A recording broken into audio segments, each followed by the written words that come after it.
let's go back to the do list. We're up to number 3 on your do list. Number 3 is train with proper form. I think this is a standard piece of advice for me with any piece of equipment, with any type of equipment. I think that form in many respects will dictate the end results that you get. And then also on top of that, will also help protect against unnecessary forces or unnatural forces and different angles. So that might potentially lead to injury. So I think it's just a good idea to maintain very good form. I mean, philosophically, sure, but then kinesiologically as well in your training. And I just think that's good advice. And certainly with the trap bar, with the deadlift, with the with the low back being involved, you don't want to have any jerking or rocking or any kind of movement that would be shocking to the joints involved. I just think that it's good advice regardless of what type of training you're doing. Definitely agree with that. And form and technique is one of those funny things. I'm always reminded that cheating exercises kind of originated with the cheat curl, which may have benefits in some applications at some times, but probably is not as effective and not as safe as doing a strict curl. And you have, cheating lateral raises and, other upper body exercises that people do in sloppy form, and they often get away with it. It's not a big deal. But I'll tell you what, doing a cheat squat, doing a cheat trap bar deadlift, doing a cheat regular deadlift, that just sets you up for a really potentially catastrophic injury. And there's been horrific videos that you've seen of guys doing straight bar deadlifts, and then you get it past your knees and you're hitching. And to me, that's like watching a car crash. It's just like, oh my God, what is that guy doing? And in some cases, maybe they get away with it for a little while, but you're just playing with fire. Yeah. So it's also, I think, one of the other advantages of the trap bar is because the bar itself is not rubbing against you, it doesn't touch you. So you're not going to get that friction or even the intention of dragging it or doing a double hitch or anything like that. You just simply can't do it. So I would put that as another advantage to the trap bar. Yeah, I think that's very well said. And I'm going to jump ahead from my don't list to my do list. So number 2 on my do list really is the point that you just made. Mm-hmm. I just phrased it differently, and people should know we came up with our lists separately. They fit together pretty well because we have a very similar view of trap bar training. But my number 2 on my do list, use relatively slow and controlled reps with an emphasis on the negative or the lowering portion of the rep.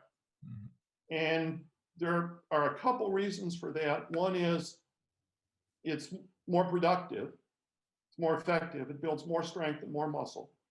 And number 2, it's a heck of a lot safer. And the one way, if you're going to hurt yourself with a trap bar, you probably have to think about it. Like, okay, I want to hurt myself. What can I do to make that happen? Well, one way to do that is bounce reps. You lift the weight up and you slam it down to the floor and you jerk it back up and bounce it up and down. If you do that, the force on your spine and on the muscular attachments in your lower body on each rep is just absolutely insane. And sooner or later, you will hurt yourself if you're doing that. So I would really strongly urge people to train hard, to train heavy, but to train with controlled reps.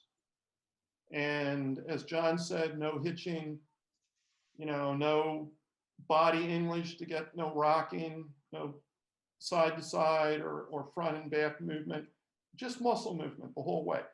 And you're going to get more benefit from 300 pounds done properly than you would ever get from 400 pounds done improperly. And you'll get the benefit much more safely. So I think those are really important points for people to consider when they're using the trap bar. And also, to your point, it's very difficult to move the bar from side to side or back and forth based on gravity and based on where you're grabbing the handles. The only way that that's going to happen is if you're purposely doing that. It's not a feature of the movement. It's not anything that's going to be problematic. So, some of the criticisms that the bar itself is unstable and as it's in the air. As somebody who's trained with the trap bar for multiple decades, I've never found that to be the case. Yeah, I agree with that. I've seen that criticism, and I don't see it in my own training with the trap bar, my own use of the trap bar. I do think, though, that if people are used to a hitching movement in a straight bar deadlift, they may try to incorporate it with a trap bar. And you have to almost do it on purpose. Yeah. You have to sort of start swinging the bar, and that's just a bad idea. But the main place where people get into trouble is lowering the bar, hitting the floor, and trying to bounce back up. Yeah. And what happens is, invariably, you get out of position on the way back up. You're leaning too far forward. Your back is rounded. Something's not in the groove, and that's where an injury can happen. All that force has to go somewhere. And if you're dropping the bar and bouncing it off the ground, it's going into your joints, your skeleton, your connective tissues. It's just not a good idea. Yeah. It's an easy thing that can be under your complete control. If you lose your grip in mid rep, that happens every once in a while. But if it should be something that only happens once in a great while, it's not something that should be a part of your routine or your normal day-to-day training approach. And you can help it. You can just not do it. I mean, right. If that means cutting the weight down, then do it, because it's not going to help you. Your ego is going to get in the way and cause more problems than it's worth. And I'm just going to jump ahead to number 5 on my don't list, which was don't drop the bar and don't bounce the bar, which we just covered. But there's another part of that, which actually responds to emails that I get quite often. It's a very common training question. People ask, do I lower the bar to the floor, pause down at the bottom, and then do another rep? Or do I lower the bar, and when the plates are just brushing the floor or almost about to brush the floor, do I then reverse direction and go back up? Now, I don't know about you, but my preference, my preferred way of doing it is the second way. Lower slowly to the point where the bar is just about to contact not the bar, the plates are just about to contact the floor, and then reverse direction and go back up. And that assures that you're not bouncing. It's easy to do. It may take a couple of workouts to be able to judge where you are. You don't want to go down and be sitting there, looking like, oh, okay, right plate, left plate, am I ready to go? Okay, another half inch. You don't do that. You just look straight ahead, go up, down. You'll get it either during the first workout or after 2 or 3 workouts at most. You'll know where the bottom position is. You go down, come up, down and up. And that's my preferred way of doing it. Is that how you do it, or do you like to stop at the bottom? I've done it both ways. And I think both types of training, both styles of training have different things to offer. You can do multiple, sets of multiple reps, 10, 20 reps, and you can also do somewhat of a rest pause type of approach. One thing that's very useful, I think, something to try, is that you're using a heavier weight and you do a deadlift, and then you set it down, and keep in mind the visualization or the thing that you're going for is as if you're setting down a crate of eggs.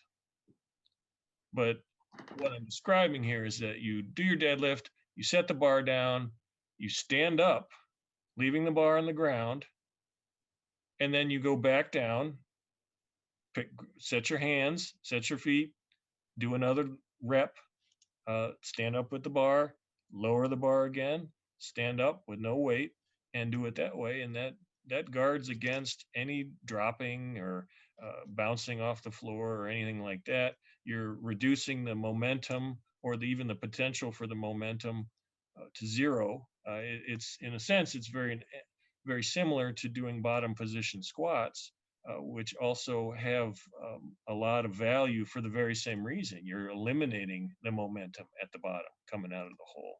So I think that's it's a couple different ideas to try, and both of them very different, but at the same time, they have value in and of themselves. That's a really good point. I'd been thinking, when I made my comments, I was thinking about a set of continuous reps. Mhm. But you're right, you can also use the trap bar very effectively in rest pause style. Mhm. And in fact, I've done that both for sets of 10, 20, in some workouts, 100 reps. Mhm. You can do them every 30 seconds, or you can do them on the minute, or whatever. Or sets of Um, 5 at a time or something like that, which by the way, we have on film. We have one of your workouts, which is posted in the Iron League in its entirety, which is an utterly ridiculous display of grit and toughness. So, that's something that, we can see. We've got the footage. yeah. And I will share that I have never been able to watch that video from start to finish, because I remember that 100 rep workout with a heavy trap bar, and yeah, it was tough. So let's go to your number 4 on the My do number list. on my do list is train systematically and progressively. This is also very similar to the point we made before, in that it's applicable to every piece of equipment, every type of training. It's just something to keep in mind always, is that in order to get results out of training, you're going to have to train systematically and progressively. With the trap bar, it's very easy. Add a few pounds, do a few extra reps, whatever the case may be. It lends itself very well into a typical powerlifting routine where you're using percentages, but it's just something to always never lose sight of. Yep, absolutely. And I think probably, I'm just going to throw this out, by virtue of the trap bar history and its connection to the powerlifting world, it's being promoted for athletic training initially, along with Stuart McRoberts' Hard Gainer magazine and Dr. Ken and Dr. Ken's writing. The trap bar has always been a tool that people use in short, simple, basic, common sense, real world workouts. It's never been a tool that was primarily used for muscle pumping or anything else. So it's a good tool. It lends itself to systematic progressive training, and that's the way to use it. Mhm. So I'm going to do something that ties into that, I think. I'm going to go to my don't list. I'm going to go to number 3, and I'm going to suggest something not to ever do with a trap bar. And I never thought I would ever have to say this, but social media comes along and you start seeing things that leave you scratching your head. Don't do weighted jumps with a trap bar in your hands, which I never thought I would say, but you do see that. You do see people, sometimes they do sort of a plyometric drop with a trap bar in their hands, which I think is suicide. And sometimes they just do the trap bar, but they jump up on each rep, like doing a jump squat, only it's a trap bar squat. And, we've already talked about not using the trap bar in a way that is going to impose unnecessary force on your body, on your joints. And doing jumps with a trap bar in your hand is a good way to do exactly that, to impose unnecessary force on your body in a way that can actually cause injury. And a related point, think about this. If you miss a step, if you slip to the side, if you twist with a trap bar in your hands and your legs in the middle of the trap bar, what's going to happen? Well, the odds for a bad injury caused by using a poor exercise choice are pretty high. And unfortunately, you may think that you've got the greatest balance in the world. You may think that you would never possibly slip, but you could.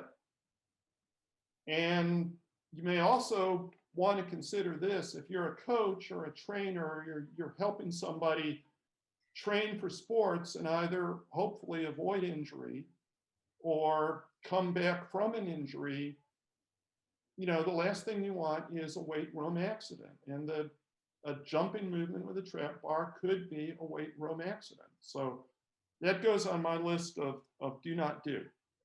No question, you're really pushing it. You're playing with fire. The number of things that just come to mind that could go wrong in that whole scenario, you roll your ankle, you drop one side and not the other, and that's not even to speak of the force coming down on the landing, coming down on your spinal discs and your connective tissues and all that type of thing. It's just if you want to do that kind of thing, if you want to train plyometrics, there are better and safer options.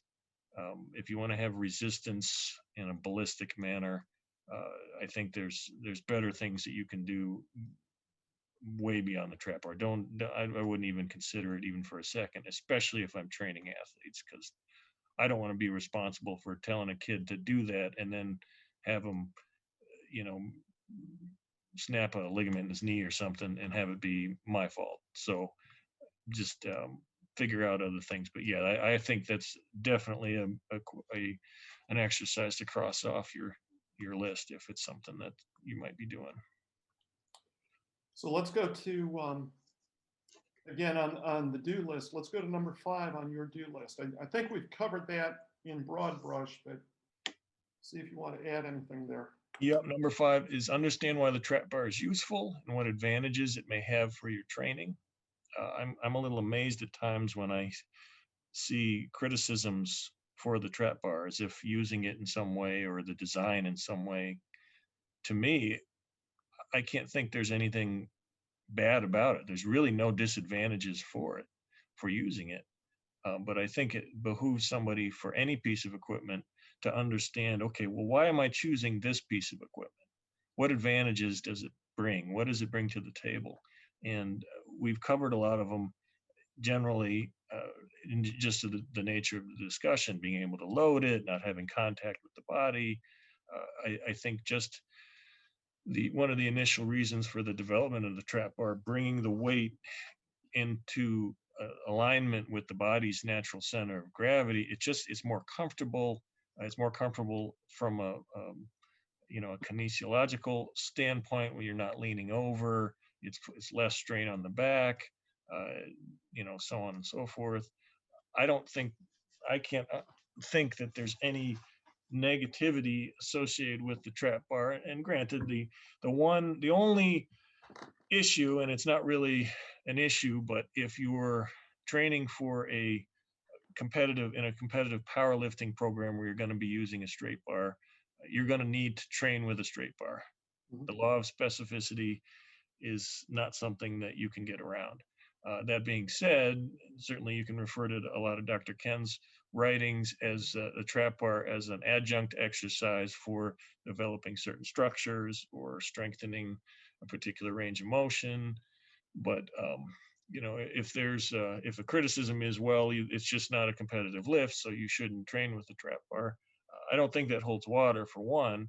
And then also, I know that in several locations, I don't know if it's this way now, but at one point in time when they were holding high school age powerlifting contests, at some point in time in different locations, the trap bar was actually substituted for a straight bar for the deadlift portion of the meet.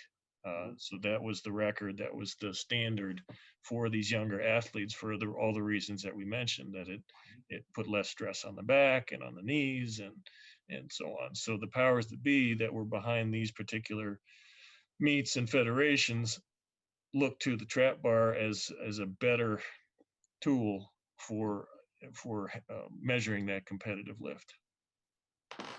Yeah, yeah, absolutely. And I'll just jump ahead to my do list. Number 5 on my do list was, do consider the trap bar deadlift as a perfect substitute for the barbell squat, especially if you are an older trainee or you train at home. And to that point, I'm going to talk a little bit about one of the unique challenges for an older trainee is that your posture starts to change over time. The way you stand starts to change over time. And part of that is wear and tear on the body. Part of it is, age-related changes to the body. And part of it is if you sit, if you're working all day long sitting, that really affects your hips and your lower back. It starts to make things tight, and you get pulling in ways that make it difficult for you to maintain the proper position in the standard back squat after you hit age 45 or 50 or 55 or 60 or whatever. If you look if you look at video of people who've been lifting weights their entire life, who are fit and active and strong and healthy, and they've been training for 40 or 50 years and they're still training, the one thing that you will notice is that they often have difficulty doing a barbell back squat. The movement is just not as smooth and as easy for them as it is for someone who's younger. And that's just because of these changes in your body, changes in the way you stand and the way your body is positioned. And one of those is that your body tends to lean forward more as you squat, and you tend to have difficulty going into a low squat and keeping your balance. And so you see people struggling with a back squat. Now, that doesn't mean that you have to quit back squatting. Some people do, other people don't. But it does mean that you need to be aware of these things. And one of the things to be aware of is that there may come a time when your primary exercise for your lower body training and overall stimulation of growth and muscle strength, of gains in muscular strength and muscle mass, your primary exercise becomes not the back squat, but the trap bar deadlift. And many, many older trainees have found that. It's just a much more natural movement. And the way the weight is back, lined up with the center of the body, perfectly balanced that way, makes it a very unique benefit for older trainees. Mm-hmm. And the other thing I'll just say very quickly, it's very obvious. Compared to doing a back squat or even a front squat without spotters, even if you're in a power rack, if you're training hard and heavy with a squatting exercise by yourself, no spotters, there's always a risk, because you've got a heavy weight on either your shoulders or your upper back, and it can be problematic if worse comes to worse. Trap bar, not so much. It's extremely difficult to hurt yourself doing a trap bar deadlift. So if you're training at home, if you're training alone, that trap bar deadlift can become your go-to. And what some people do is they train lighter with their barbell squats, and they do the heavy stuff with the trap bar deadlift. So for example, as you get older, what you might do is high reps in the barbell back squat, 15 or 20 reps with no more than body weight. And your heavier stuff, your sets of 10 or 8 or 6 or 5, or rest pause singles, your heavier stuff you do with the trap bar. So older trainees need to keep that in mind, keep it top of mind. So I think we've exhausted your do list. Do you happen to have any trap bar don'ts? Hang on here. Let's check here. So number one on my don't list, and we've talked about this, but we can go in a little bit more detail. But number one is do not perform stupid, novel, or unsafe exercises with the trap bar. And all it takes is one Google search to see a whole laundry list of all these really bizarre exercises. A lot of them with a high likelihood of injury, in some cases catastrophic. At one point in time, I heard of someone performing a trap bar clean and jerk. I can't even envision how one would even attempt that, but he was very adamant about it. And it's another one of those things like, just why even consider something like that?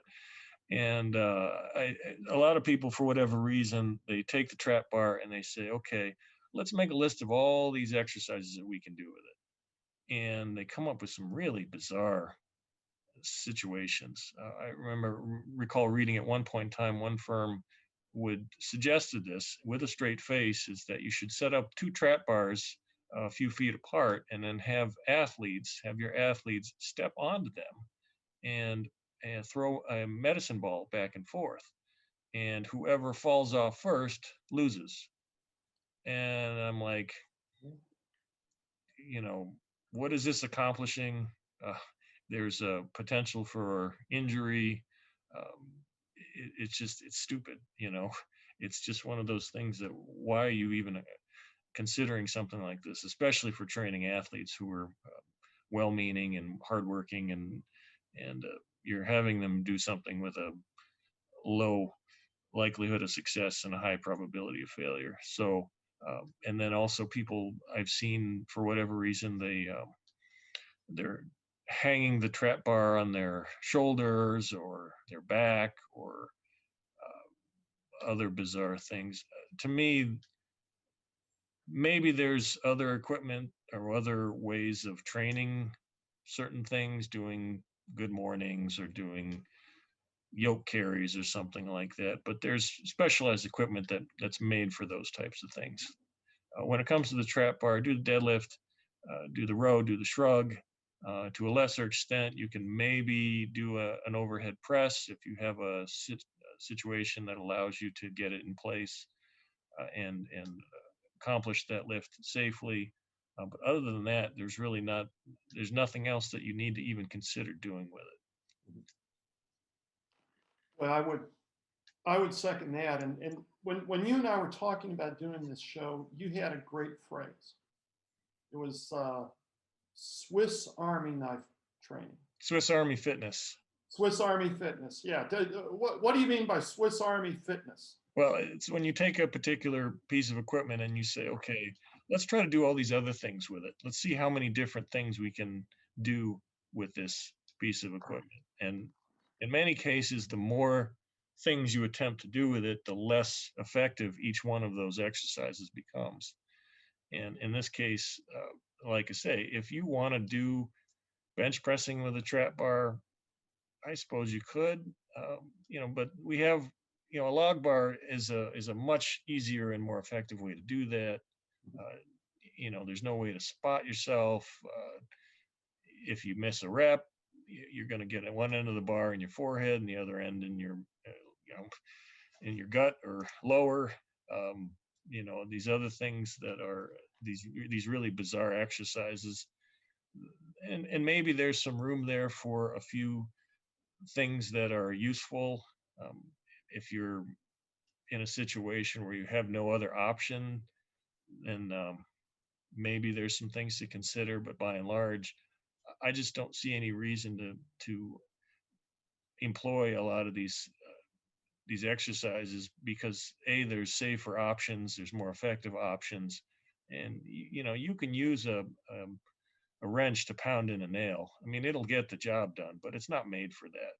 So if you use a hammer, that's the job that it does, and the job that it does very well.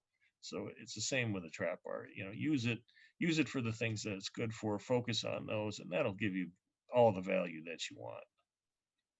Yeah, I would absolutely agree with everything that you just said. And that ties into number 4 on my don't list. Don't tie a trap bar over your shoulders or around your neck. I don't know why I even have to say that, but I do know that people they're trying to mimic a safety squat bar or some kind of front squat harness, or do something similar to a hip belt squat. I'm not really sure, but they jerry rig something where they're tying a trap bar onto themselves with the idea that they're going to do some kind of squatting motion or go for a long walk, or I don't know what, but it's just an accident waiting to happen. Mm-hmm. And remember, if you have a trap bar on your shoulders tied on with webbing, or you work something up with rope or whatever, and one side slips or snaps and the other side doesn't, well, okay, just you don't have to be an engineer like Al Gerard to know that that's going to be a problem. It's going to be a serious problem. And so why would you do it? Particularly because it doesn't give you anything of benefit that you don't get from the standard safe trap bar deadlift. So that's on my list. And again, that's one of those, I never thought I'd have to say it, but yeah, I'm all for being resourceful and coming up with the different ideas and trying things out. There's no question that that's in my wheelhouse. But a lot of these things people are trying, which are just, if you just run through the different potential outcomes in your mind, of just make a list of good things that happen and bad things that might happen, and you'll see that you're really pushing the envelope. So it's just not worth it. Yeah. And when you're doing that list, as you said, the list of good things are very, very minor benefits or improvements, if any. Mainly all it is novelty. And there's really no other benefit, versus the risk of a career-ending or life-changing injury. And even if that risk of injury is incredibly small, it's still there. And it's potentially catastrophic. So why even do it? Why try?